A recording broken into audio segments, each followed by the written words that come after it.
Yes, pretty much so, because a lot of it you try to put it out of your mind, but things keep popping up that brings it back, and it brings you flash back to a point that in your life, and you think about it. You never get it out of your mind. It's always there, but you try to push it back and go ahead. So it's a challenge, but I've been able to do it, not let it get the best of me. And does it help to talk about it? It does now.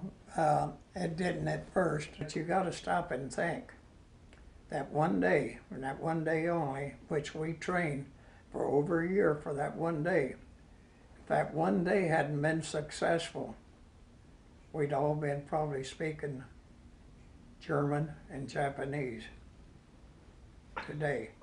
So that day, D-Day, had to be successful.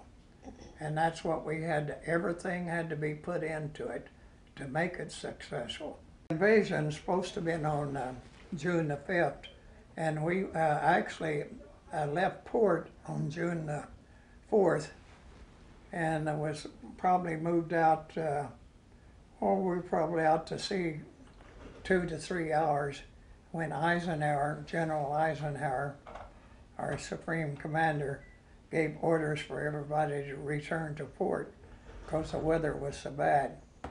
And even then, on the next day, on June the 6th, early in the morning, it was still extremely rough, especially for the small boats that we were in. We were carrying in a crew of demolition, Army engineer demolition, to blow up the obstacles. So we had men that were carrying maybe 50, 60 pounds pack of explosive on their back, plus all their wires and what have you. And we were carrying in men, and then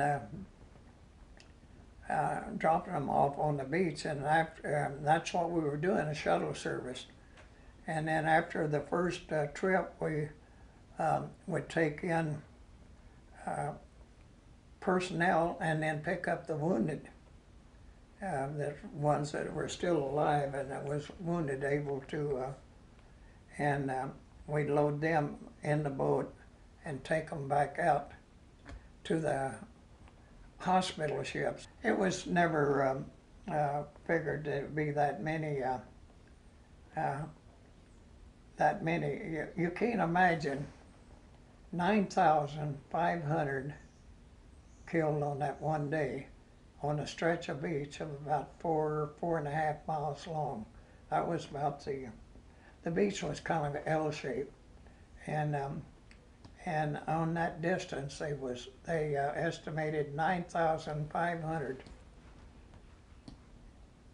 either drowned or killed in one way or the other, and they were floating in water. The beach water was red, washing up on the beach, the waves. It wasn't. It was more red than it was blue. How close did you come to getting hurt? Or You never know. You never know. We was sometimes the shells were hitting close. One boat in front of us got a direct hit, and I can remember bodies flying up in the air, pieces of body and stuff, so close that you could feel it. You could feel it in your face and stuff. So you never know how close you come. You know? Bullets were flying everywhere. Is it true that your boat was the only one out of 24 to make it back? As far as I know. As far as I know, I never seen the other guys after that.